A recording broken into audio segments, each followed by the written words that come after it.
In my hood, it ain't all good every day. Gotta struggle, gotta hustle just to maintain in the game. Got many stories, every other block, homies be claiming their territory. Giving it up for the clica, giving up their vida. Trucha, mira, 25 their life or ending their life with a bullet in the heart. Trying to get through to my peoples cause my eyes done seen too much evil, spitting deep and lethal. Always been broke, but never losing hope. Fuck slanging coke, trying to cope with my peers, but they never near. Brown man full of heart and anger. Pops was never around like a stranger. Every man for themselves in my hood, keep it true, understood. Riding solo for these puercos and these narcos on my back like a backpack. Assuming I pack heat or a shank to make motherfuckers. In the past 3 years, there's been a lot of shootings with a lot of innocent victims that have been shot because of gang activity.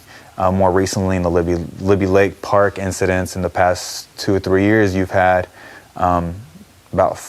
four teenagers that were killed. One 14-year-old girl, one 15, 16-year-old girl, and two 16-year-old boys. Two different incidents. One incident, it was a couple. It was two teenagers, a boy and a girl. They were hanging out at the park, and some gang members came to the park and started shooting in retaliation for something that took place. Or I think earlier that week, where one of the gang members was jumped. They came to the park and started shooting. Little did they know that the people that they shot were not gang affiliated. And then back in March, 4 teenagers were shot. 3 boys. One of them was 8, one was 17. The other 2, I believe, were 16, and a 13-year-old girl were hanging out at the park. And same thing, gang members from another neighborhood came in. They started shooting because the park is known as a place where the gang members kind of hang out. And none of these kids were gang affiliated. I knew that I had gotten shot. It didn't matter where I got shot. It was just the matter of fact that I got shot and I was gonna die. The scariest thought, you know. We heard a big bang, and at first we thought it was a car crash.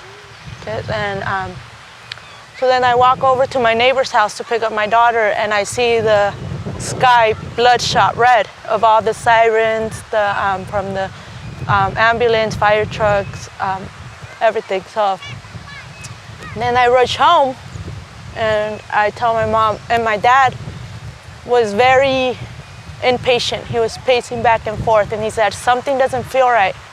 When I woke up, I just heard my mom screaming, and Precious came to tell us, my cousin Precious, and what do you call it? Yeah, and we drove over to the east side, and vino mi cuñado y mi sobrina a decirme que lo que había pasado ahí con mi hermana, porque yo estaba aquí y yo no sabía que, pues ellos vinieron y me dijeron. Y ya cuando fui para allá, pues ya la ambulancia estaba allí y ya lo iban a recoger y ya. I never once thought my son was shot, because who would ever want to hurt him? I mean, he never even got in a fight his whole life. He was everyone's friend. He never did anything. He was 4.0, you know, going to college for football. I never once thought, not that I thought he'd be in a car shooting anyone, but I just didn't ever grasp it. And he's like, no, Chris has been shot at. He has pozole on his back. I said, and he's got black hair and he's light complected and whatnot. I said, can you go see? So they went to go see, and it took a while, you know. And one of the officers stayed with me, and the other one went. And when the officer came back, I could tell by the look on his face, you know, that it was my son. We actually had an officer that was on Gold Street who was there on I think they were pulling over a car, and he was shot. He was shot from the rooftop. I think the kid was about 17, 18. But that kind of seemed like the norm at the time, because all the shootings that were taking place were by 13-year-olds, 14-year-olds, 15-year-olds. I mean, these were the age of the shooters, and the people getting killed sometimes were 16, 17, and 18. And a lot of it was happening back here in the Deep Valley. I always taught Chris, if you're going to get gas at night, go to a lighted gas station down the street from our house, and it's all lit up, Lowe's shopping center, and pump gas right there at McDonald's. Never go to a gas station that's dark or out of the way. Always pump gas there. And I gave him the money and told him exactly where to go. And he followed my instructions, and he did that.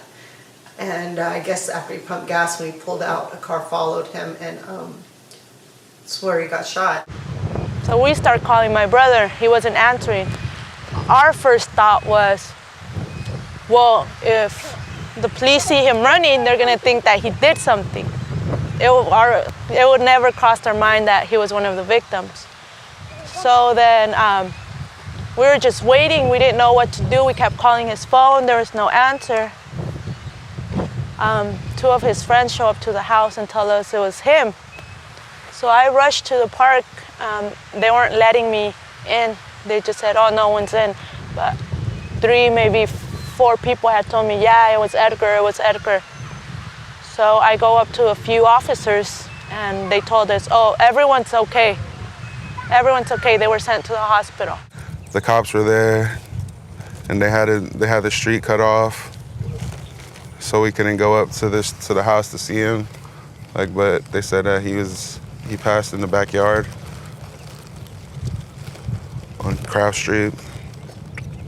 But yeah. I didn't even know nothing was going on. I don't even know if I heard the shots because they were just 2 streets down from here.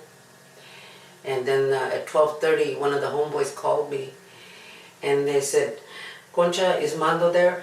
I said, no, wait a minute. How come everybody's calling me and asking me, about Mando? What's going on? I said, he goes, I don't want to alarm you, but we have reason to believe that Mando was shot tonight. I said, oh no, it couldn't have been him because I said, I just saw him this afternoon. They said, no, Concha, there's a shooting on Dubuque Street and they're saying that it's Mando. Pero cuando yo llegué, él ya no estaba ahí, mi hijo. Ya se lo había llevado la ambulancia. Y ya de ahí ahí fue donde yo me di cuenta que algo malo le había pasado a mi hijo. Y ya de ahí un policía nos dijo que se lo habían llevado al hospital donde se lo llevaron, pero que todavía estaba vivo. I was scared. I was asking for help. Just a feeling that your energy is leaving your body, that you are dying at that very moment. Like you don't know what to do except scream for help. My friend kept telling me, "Don't die, don't die."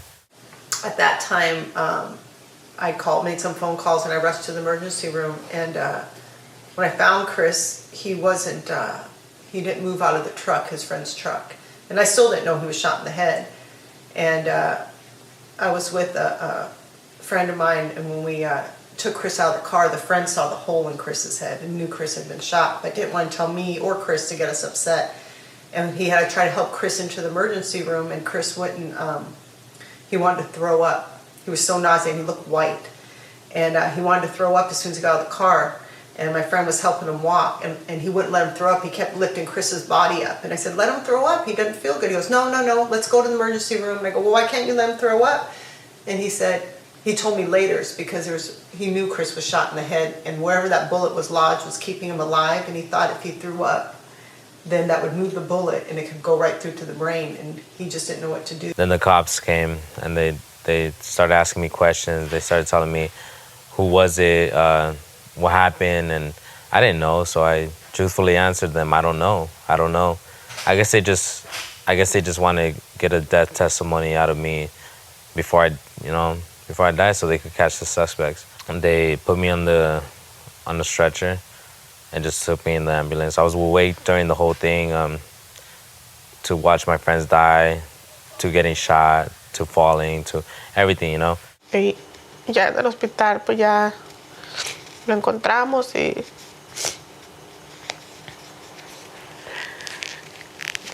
ya prontito nos dijo el doctor que le estaban haciendo una cirugía cuando nosotros llegamos. Ya después el doctor dijo que quería hablar con nosotros y ya nos dijo que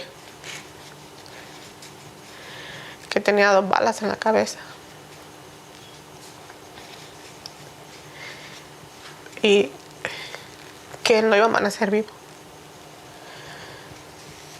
And then we walked in the emergency room, and as soon as my son sat down next to me and he turned his head, I saw the hole. I saw a perfect hole of a bullet in his head. And I was like, and Chris still didn't know he was shot. He just wasn't feeling good. And I just remember going, oh my gosh, is that a hole in your head? Is that what a bullet looks like in someone's head? You have a hole in your head. you have a hole in your head. And I just started crying, and they took him back right away. And then they just did a x-ray or an MRI and said, son, do you realize you have a bullet in your head? And he said, no.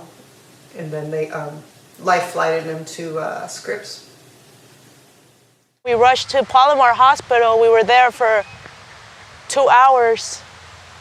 Nothing. They said, oh, he's not here.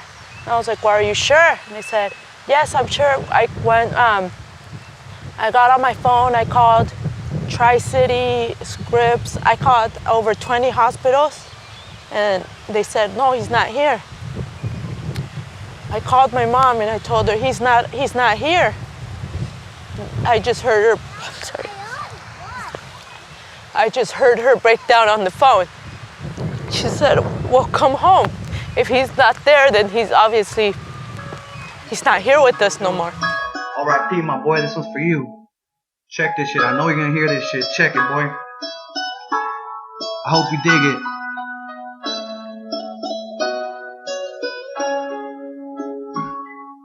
Deja tiro esto, déjame aflojar el pecho. Nunca se me